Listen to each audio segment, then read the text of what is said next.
Hi everyone. Thank you so much for having me. I think Rebecca was too kind in her introduction, but once again, it's lovely to be here and it's lovely to be with all of you on such an amazing Wednesday evening. I personally love the whole females in February, not just the alliteration, but the concept I think is beautiful. So thank you once again. And on behalf of women everywhere who I feel need this and feel that this is something that's important to them, I'm extremely grateful to have such an amazing program by Women's Aid. And thank you for bringing the network here in a sense and connecting us globally. So for all of you who don't know, hi again, my name is Harsha.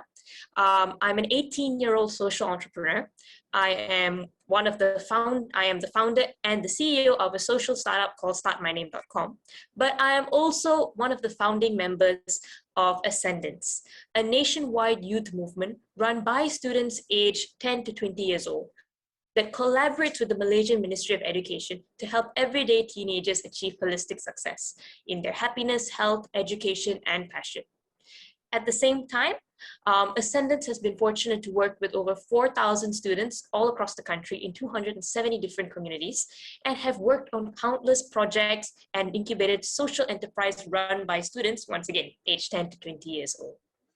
So without further ado, I'd like to start today's session with my topic, Today's Teenagers, Tomorrow's Leaders. And this topic is something that is very personal to me, not just because I am a leader through Ascendance, but because I am a teenager myself. So to start off today's sharing in a sense, I'd just like to share one story of another teenager that was developed by Ascendance. This is the story of Vinisha. Vinisha was a 16-year-old student that we had met 3 years ago. And she was a shy, quiet, disengaged student who didn't think she had any other talent other than doodling in her sketchbook.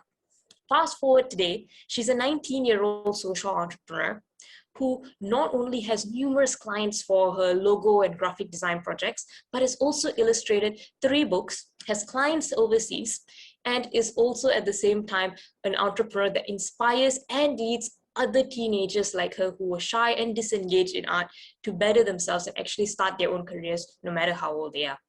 Vinisha was also the recipient of the Top 10 Young Talents in Malaysia 2020 award by Go Monster for her work in empowering her generation. She was just one teenager who at one point of time was a bit lost in life. But today, not only is she excelling in her own career, but she's changing the lives of other teenagers around her. And just like that, she's just one person. There are countless other youngsters that Ascendance works with who are making changes and waves in their own fields that they are passionate about. So what is the secret sauce, right? How do you actually get teenagers to become leaders? How do you actually get a generation that many would say are disengaged and always on their phone to go out there and make waves in the community? Well, to start off that story, I'd like to take a few minutes to share about the story of the founders, because everything that we do, our methodology with Ascendance, has kind of been replicated from our own personal journeys of the people running Ascendance. So as one of the founders, my journey started when I was 11 years old. And mind you, I was worse than Vinisha. I was even more quiet and even more disengaged. But my life changed when I attended a talk show held by a social business incubator called ET Ideas. And they used to have weekly talk shows. And when I went there, for the first time, I was amazed to see social entrepreneurs who ran million-dollar businesses, who had impacted thousands of people. And many of whom, or at least all of them, I think, were working in fields that they were passionate about to create change in the lives around them. So some of them were in the arts, were in baking, tourism, even accounts, but they were making a difference. And from the things that I was learning from them, things like how to set and achieve goals, how to feel compassionate, how to understand how I respond and react to different situations, as well as things like creative thinking, critical thinking. Those were the things that I applied in my life as an 11-year-old. And for an 11-year-old, I started seeing successes in my school life. From being just an average, normal student, I became a straight A scorer. From being a disengaged student who was not even known in my class, I ended up representing my school at state-level competitions. From having not much talent, I started exploring different things and even won the highest results in bass guitar for my particular grade in Malaysia that year. And when I was 12, I actually received a scholarship to an international school worth 150,000 ringgit for my entire secondary school education. Now, it might not seem like much for many of you, but for a 12-year-old me, it meant the world, because it showed me that these things work, that I could set my goal, align my thoughts with actions, and with the right support, I could achieve anything. And those are the same methods that I use throughout my life to do different things. It's how I got through school being a straight A-star student. It's how I finished IGCSE with 8 A-stars. It's how I even got into the University of Pennsylvania, an Ivy League school in the US that produced the likes of Warren Buffett and Elon Musk without having done my A-levels or my foundation. And it's also how I managed to maintain my 4.0 CGPA at college while running a business called startmyname.com that has over 400 clients in 4 continents. So that was my secret in a sense. And I looked around at ETIDs and it wasn't just me. Other teenagers were doing the same as well. One of Ascend's co-founders was an aspiring singer-songwriter, just a 16-year-old girl who liked music, like most 16-year-old girls do. But fast forward today, she's actually an international singer-songwriter who has not only released her own singles here in Malaysia, but has toured around the world, and whose songs play not on Hits FM, but on other stations across the world as well.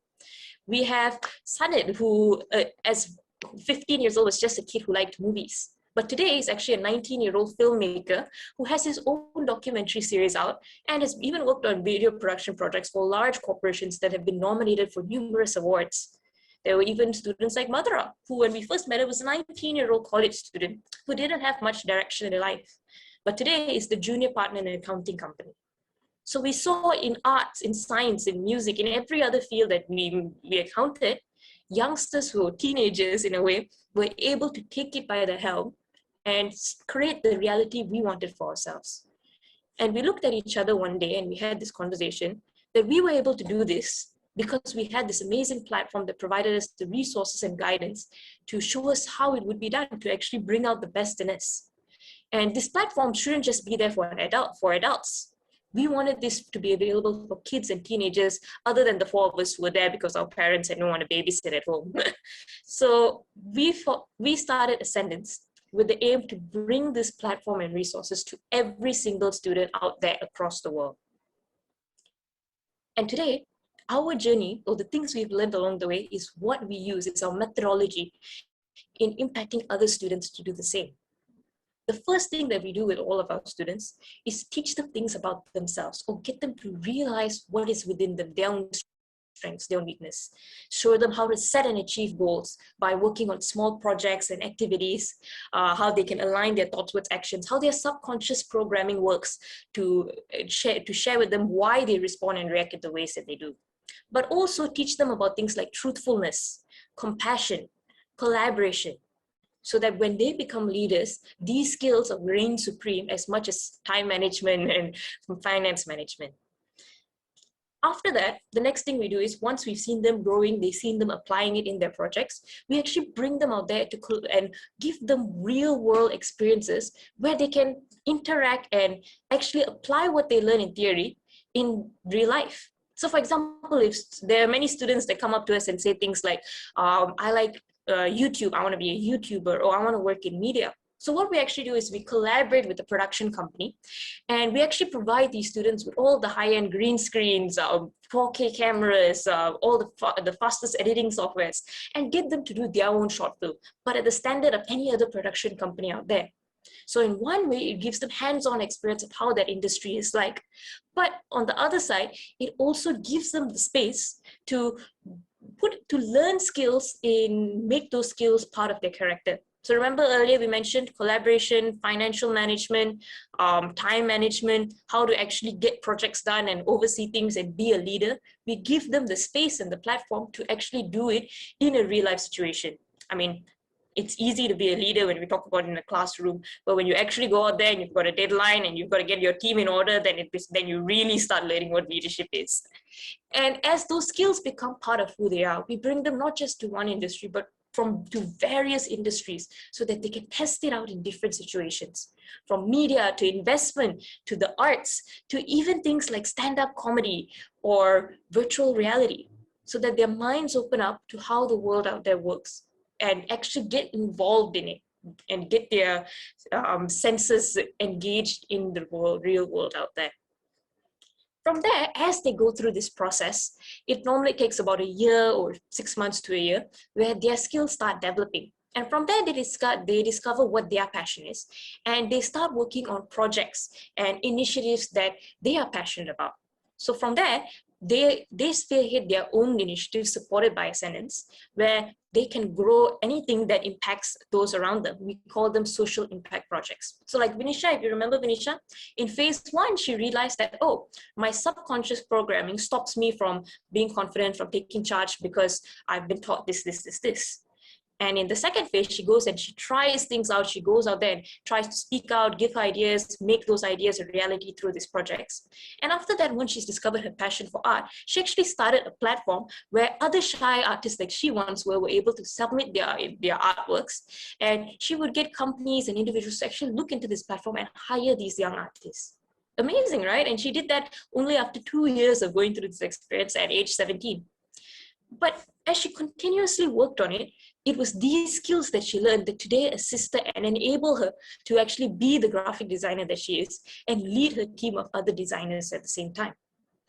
She is an example of a phenomenal individual who does that. But again, there are so many other youngsters. Here are just a few of them that we put on the screen. Some of them like Abhi, who at 16 years old runs her own merchandising company where proceeds go back to funding other students to have this access to the platform. We have people like Emily, an aspiring photographer who already does client shoots.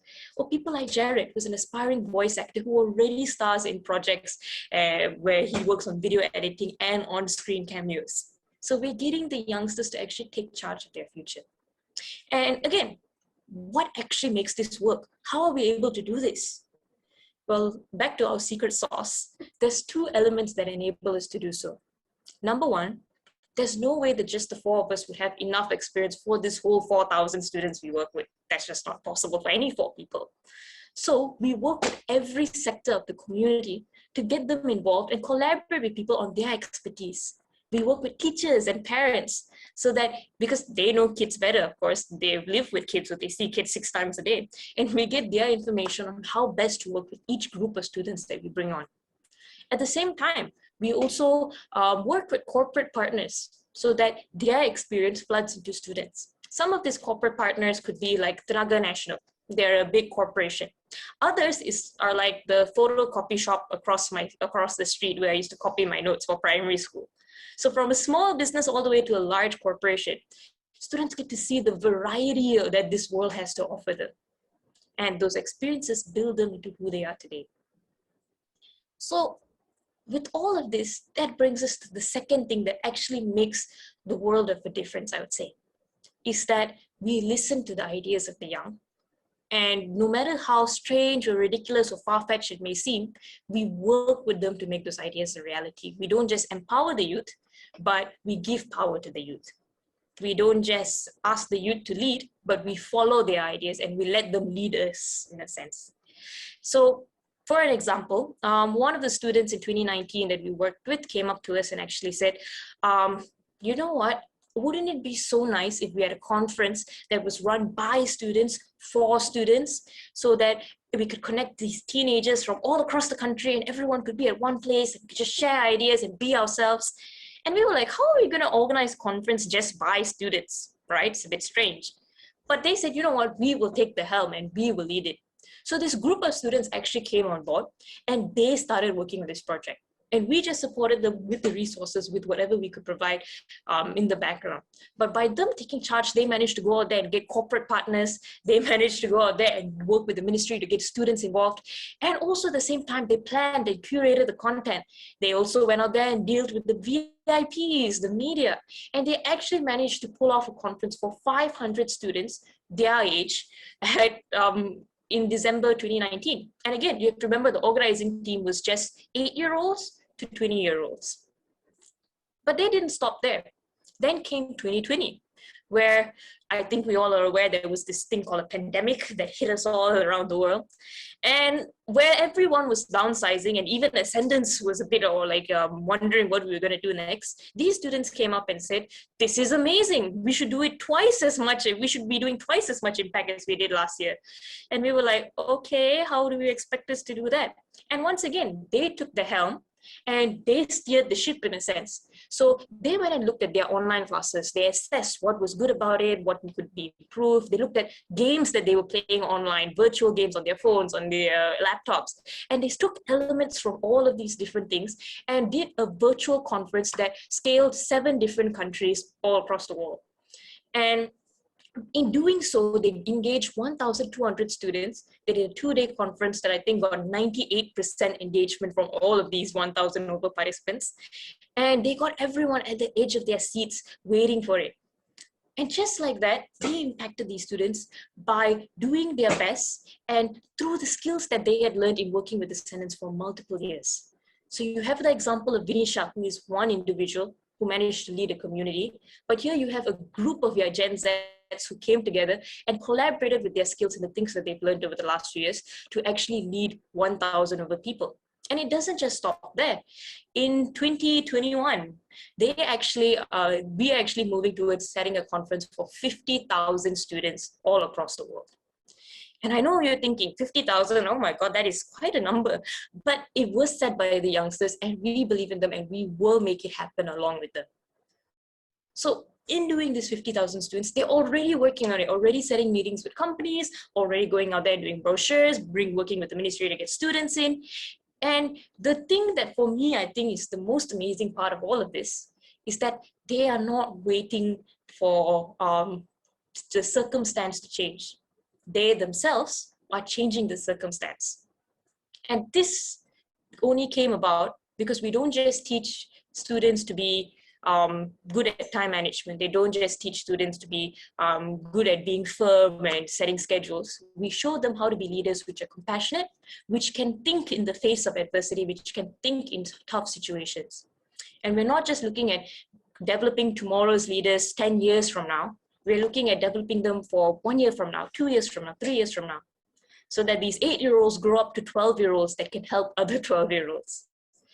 So that these 16-year-olds become 19-year-olds like Vinisha that actually change her college, change her community in a sense. So just like that, in 2021, we are not just looking at this, we are looking at this 50,000 students at this conference, but we are also looking at over 24 different events over the course of the year, all in collaboration with the Ministry of Education, which has an expected reach of over 100,000 students and an indirect reach of over 300,000 students, which is phenomenal because again, run by kids. And from there, I think that they are not stopping. They are 5-year plan, our 5-year plan as a sentence is to impact 1 million teenagers around the world. And I truly believe that it is possible with, again, the support of the community. So with this 1 million teens initiative, we actually invite almost everyone on board to use their skill set to the best.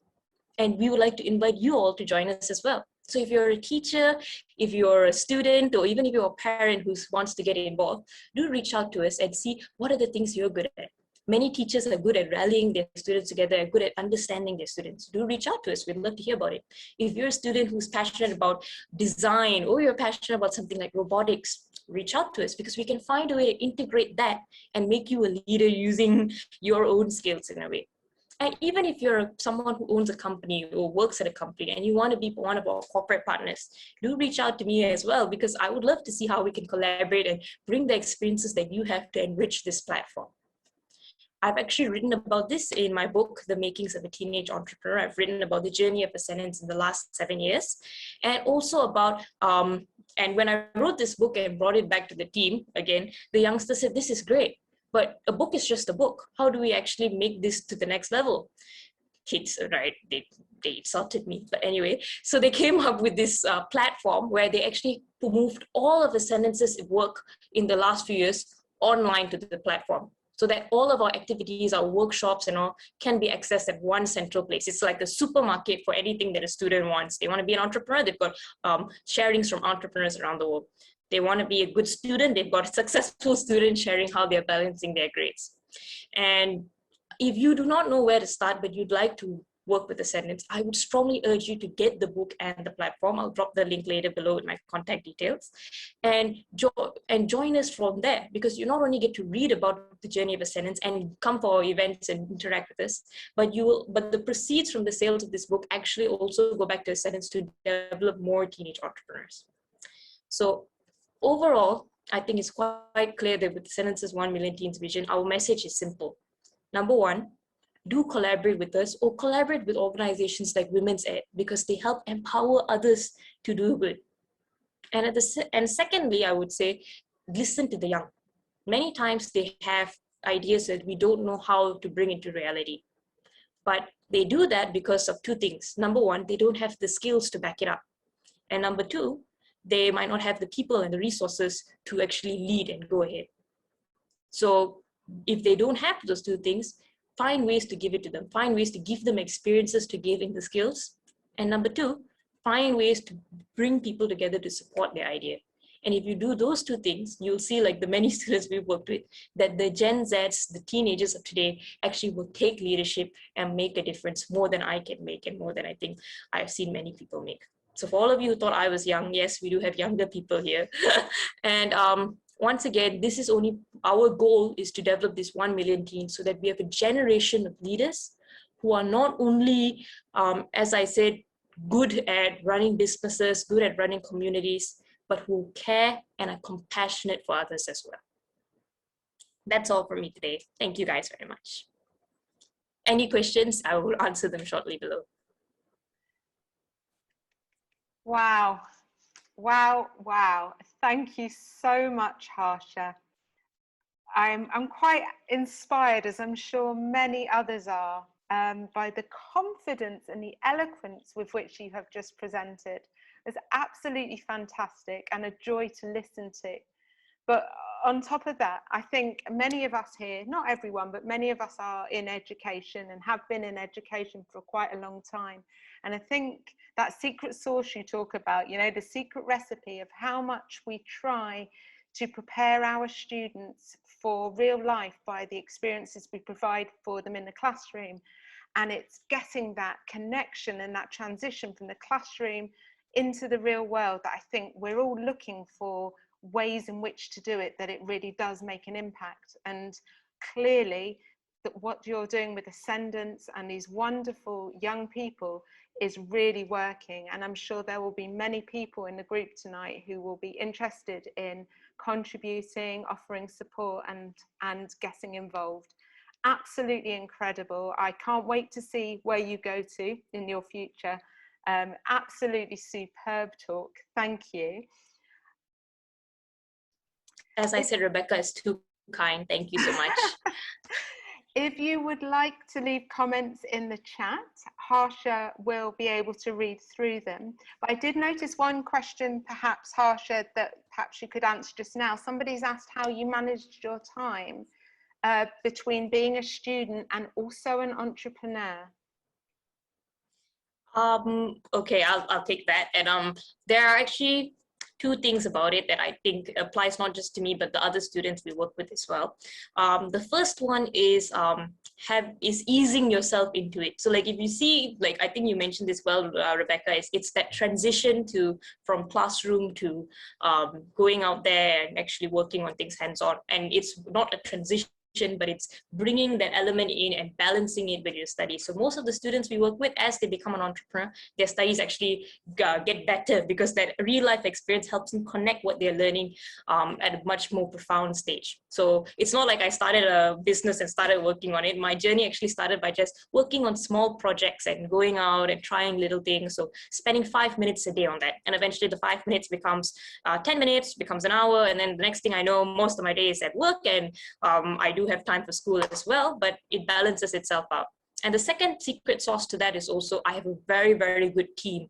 And all of us in Ascendance, we collaborate very well to make sure that all ends of things are made together. So when someone else has got exams or they've got something that they need to focus on, the rest of us really step up and work on it. Even me, when I have, when I need someone to work with me on different parts of it, they come along with me. Like even today, my slides was done by one of the people we work with. So everyone plays their part on what they are good at, so that the workload is spread evenly for each individual based on their strengths. Thank you. It still takes a lot of work to be able to collaborate so effectively, and you've done it with ease this evening, but thank you. I'm sure there'll be more comments in the chat that you can refer to. Thank you very much, Harsha. Last week, Nicola spoke to us about role models, and I think that you are going to continue to be a role model for people who are coming into their prime in education, but also people who have made their way through their careers. There's so much to learn, and listen to the young is the message that I'm going to take away from you tonight. So thank you.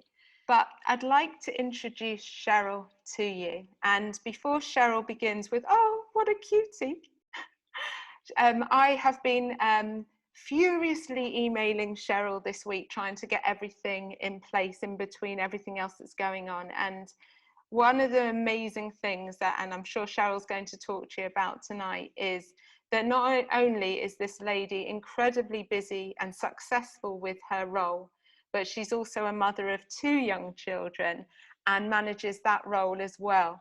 And she just amazes me with all that she has achieved and all that she does. And tonight is going to be talking to us on that very theme of managing and juggling multiple roles.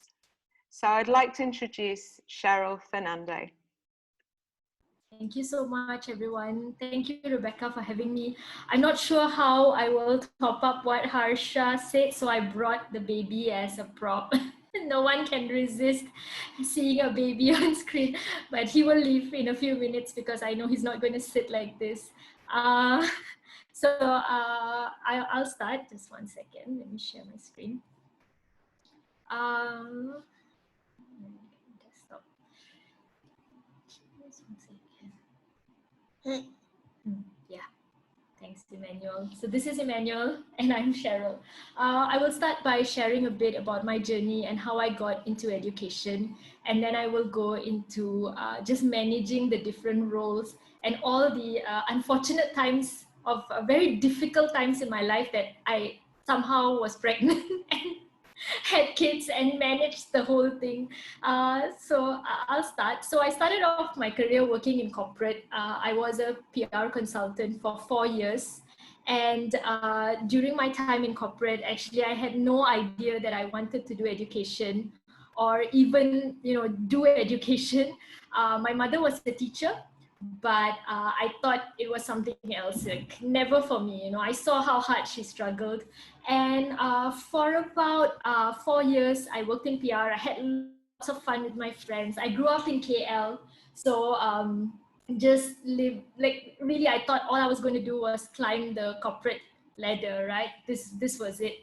But towards the last year, the 4th year that I was working in corporate, I realized that perhaps this is not what I really wanted to do in my life. And much to my parents' disappointment, I left my corporate job and I went on to become a teacher.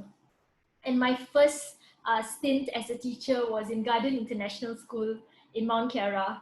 I worked there as an assistant teacher because I didn't have any teaching qualification. I only had an MBA and 4 years of corporate experience as a PR consultant. So I worked in Garden International School. They very kindly took me in as a learning support.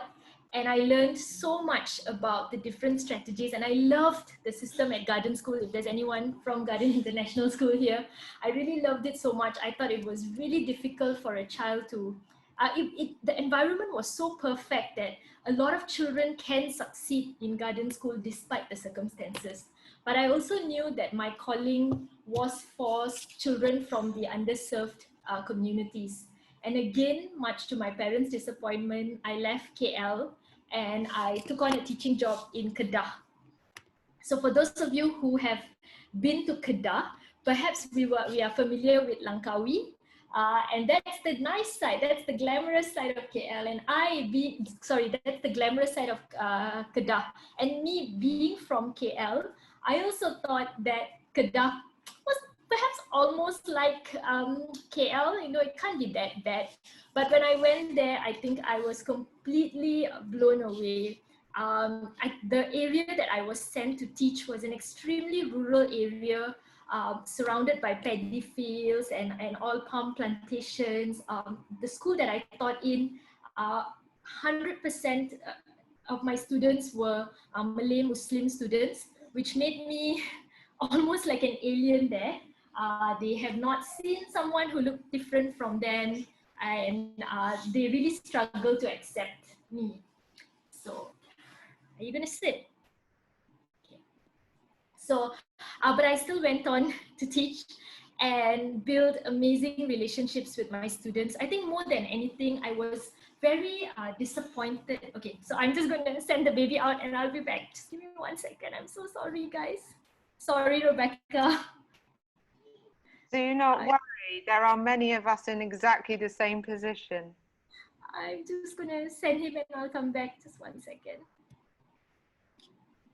So I think more than anything, I was really surprised at the level of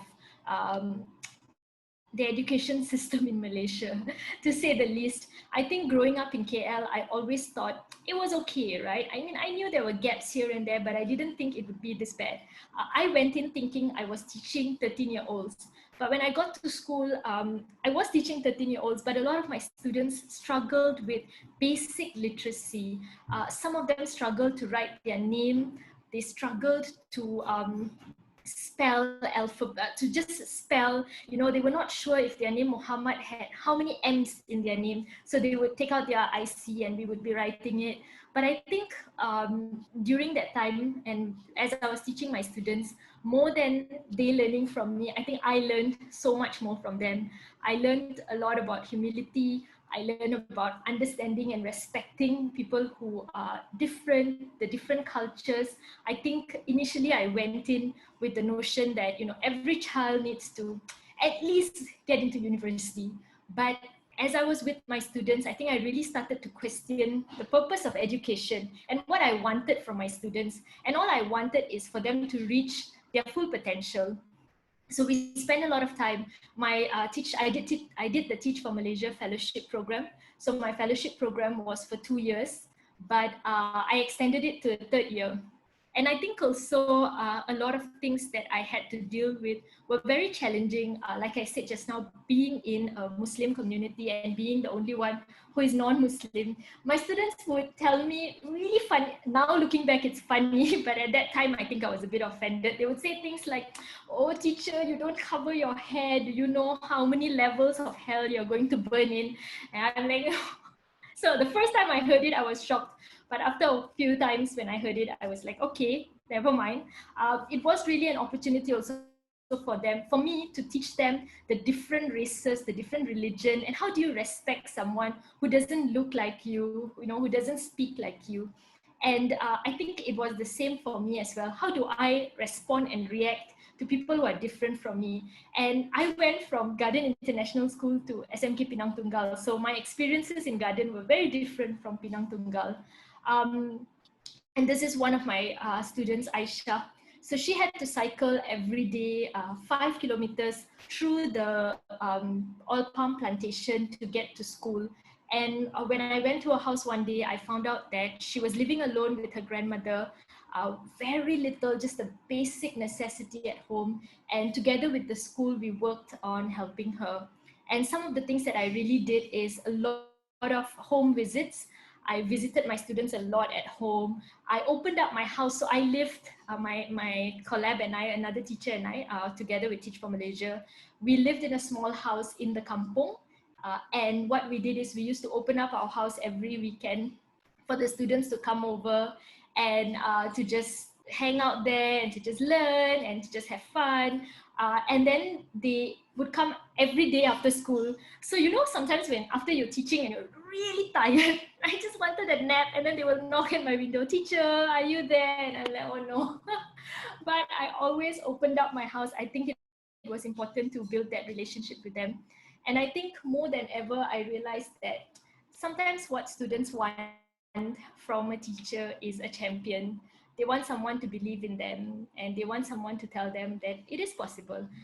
And a lot of times for my students, I taught a lot of students in the last classes, in the just the weakest class in school. And a lot of times it was just me being a friend to them. It wasn't so much about them wanting to pass their exams or wanting to learn English. I was a friend, I was there for them, I listened to them. And once I think they like me, they learned much better. So like the saying goes, right? They say students learn better from someone that they like.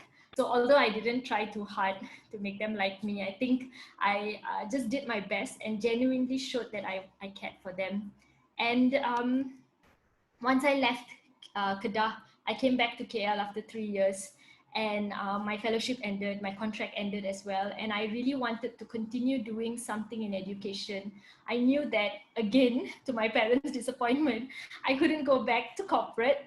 I know that I have seen so much and so many gaps in the education system in Malaysia that it's impossible for me to go back and sit in the office and work in a corporate job. So what I did is, together with a few friends from Teach for Malaysia, we started an organization which I'm running now, called Pemimpin JSL. We support 120 schools from around Malaysia. And what we do is we support the school leaders, the principals, the senior leadership team, and give them strategies and insights on how they can improve their schools. And initially, when I wanted to start this organization, so I'm not young like Harsha, not even close, young-ish maybe. Initially, when I wanted to start this organization, a lot of pushback came from the ministry themselves. Saying that, you are, number one, a woman, number two, minority race in Malaysia, and number three, so young, younger than any school principal. And these school principals have been teaching even before you were born, Cheryl. So what is there that you can teach them that they don't know? But my team and I were very persistent. So we told the ministry, we told the government, give us a chance to start up the program with 25 schools, and let's see how it goes. And if it doesn't work, then it's okay, we'll shut down. And they said, okay, fine. So when we started back in 2017, and this is what I was saying about giving birth, right? So I started the organization, and I was also pregnant, and and I was like, oh no. So just as I was about to give birth, finally the government gave me approval, and I was like super pregnant, but sitting at the government office, like, I'm not moving till you give me this approval to run this program. So it helps. I used my pregnancy to the full advantage. Like, no one can say no to like this super pregnant lady sitting there in the office. So they were like, yeah, Cheryl, go ahead. Like, so just before I gave birth, they gave me the approval to run the program. And since we started in 2017, we've worked with nearly 200 schools now. And it's been amazing. And again, last year, the whole pandemic happened, and I quickly wanted to pivot to online teaching and learning and helping our school leaders online, and I gave birth again. And giving birth in the pandemic was not easy at all, and also having to pivot the organization and thinking about online teaching and learning, but very supportive. I had an amazing team that really helped me to do this. And I think in managing the organization and managing a team of young-ish people trying to lead school leaders, I try to do it with a lot of humility, with a lot of openness, and really understanding each other, and especially the school leaders we work with. We know that if we go in thinking that we know more than the leaders, like, oh, I've done this, I've taught in a terrible school, I've taught in Garden International School, I can do this. We know that we will not get any response. So we went in with a lot of humility, a lot of understanding, and just respect, and just wanting to help them improve their schools. And I think that really helped. The second is, my other role is my family. So I have two kids, like Leia and Emmanuel, and Leia is named after Princess Leia in Star Wars, which is a mistake because she's a rebel. So I think I always thought that being a teacher and being a mother, I'm sure it's around the same, but I would say being a mother is actually much tougher than being a teacher. I think with the class, it was easy to assert control. With your child, sometimes, and whenever I tried to teach Leia, she would tell me, like, you're not a teacher, you're mommy. So in managing a role in the family. I think I do it with a lot of openness in communication with my husband, with my toddler, however much she can understand and however much I can try to negotiate that you cannot get that extra 1 hour of screen time. So holding her also to high standards and just being really open about it. And my other third role is in the public space. So in Malaysia, once I finished my teaching, I was very vocal about the education system, and I was very vocal about the types of changes that we must do. And I think, of course, being a very centralized education system that we are, sometimes people don't take it kindly, and at times I am threatened, or people don't appreciate me speaking out so much against the education system. So I think for me it's really important to do it with a lot of integrity, but at the same time I think it's important to hold the ministry, to hold the government accountable for what they say they want to do for children.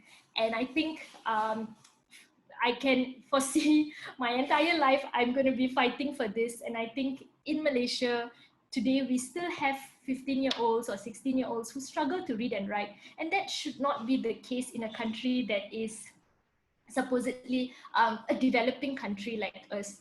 So I think I always, and my husband always asks me, like, how long are you going to be in this scene, in this education scene? And I always tell him, so long as there's a child out there who cannot read, like, we're just going to keep fighting.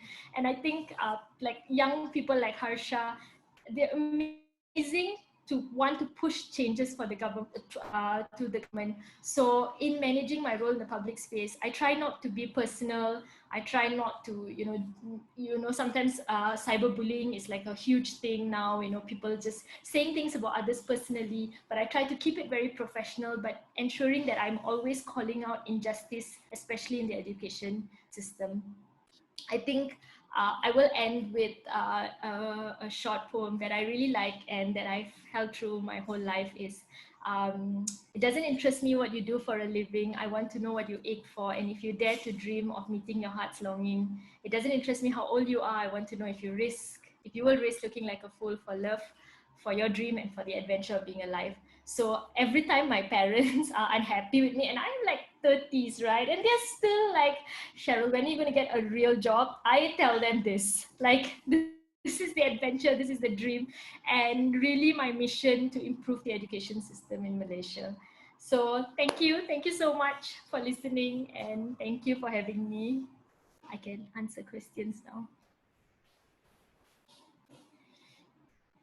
Thank you very, very much, Cheryl. That was quite inspiring and amazing how much you have achieved and such a range of experiences, but to have the drive and the determination that you have, not just for your own family, but for all the children that come into your contact, and the drive to create fair and educated students across Malaysia is absolutely fantastic, and really does connect with our mission as well, which is to collaborate and work with educators. Most of us here, I'm in Malaysia, and we're in Malaysia working in a range of different places across Malaysia. And, for people like me who are visitors in this wonderful country, it's important that we work hard to try and give something back, so that we've made our time here worthwhile and learned from our colleagues. So thank you so much for sharing.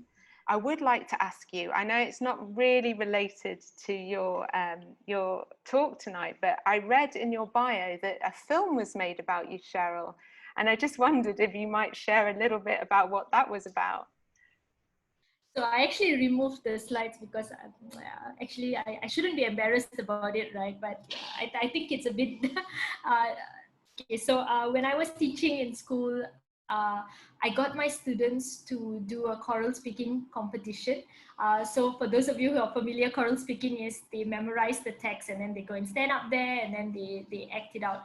And my students, have never spoken English in their whole life, but I got them to memorize and to practice this choral speaking text for a whole 6 months. And then we went on for the choral speaking competition, and we went up against 20 other schools who were amazing schools in Kedah. And my school was just this small unknown school. But my students worked so hard that we actually were top 5 in the choral speaking competition. And I was like, wow, so I was so happy when that happened, that I came back and I wrote an article about it, of course, just full of happiness, right? So I was like, oh my God, my students did this, they cannot even read English, but they did this.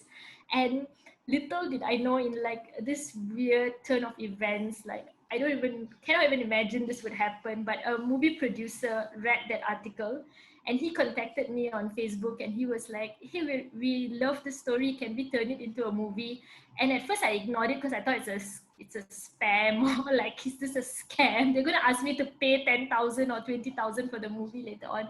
But then they persisted and they were like, hey, it's real. So when I met them, they had a script ready and they picked. So while I was teaching, I used to write articles for a local Malaysian newspaper. So they picked stories from there and they put it together for a movie. And the movie was called Adi Wiraku, which means my superheroes, because my students were the superheroes. And I think the best part about the movie that I'm most proud of is my students actually acted in it. So 60 students from this small little school in Kedah who went on to act in the movie. So everyone was real except me, because I didn't want to do that. There's things I can do, but I know what I can't as well, which is acting. And my students did it and they were amazing. And the movie, and it just like this whole turn of events, the movie went on to win the best film in Malaysia in 2017. And so I think then my life completely changed. But my students, one of them who acted in the movie, he was nominated as the best child actor, and then he represented the movie in Taiwan. So he would joke to me like, teacher, can you imagine I went from like Kedah to Taiwan? I'm like, I know. So it's crazy times. But I think nothing I do in my life can top having a movie, so I try not to say. Somebody has also asked if you've got any tips for joining the TFM fellowship. Yeah, so the fellowship opens for their next cohort. The fellowship is open now.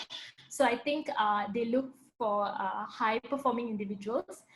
It's quite difficult, the process. So we have 4 assessments that you need to complete before you can become a Teach for Malaysia fellow. But I think also they look for people who are really passionate, and as long as they see that your drive is there, your passion is there, and you want to make a difference the education scene, I think then you can get in. So the fellowship is now open, so just apply for it if anyone's looking to become a Teach for Malaysia fellow, or if for your children or anything.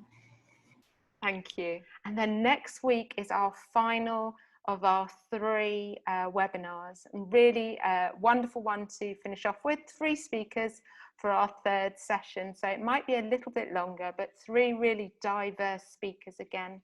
We've got Susanna Saw, who's a music educator who works for the University of Malaya. We've got Dr. Tini Zanuddin, who is a children's rights activist. And I think, Cheryl, you might know her. She has done amazing things, and we're very, very excited to host her.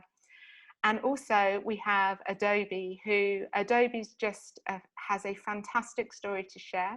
Adobe's from Nigeria and America originally. She worked as an intern in the Clinton White House many years back, and she's going to talk about how she's used her connections and her time to transform a fantastic project for an impoverished community school. So I really hope that you will consider signing up and coming to our final session.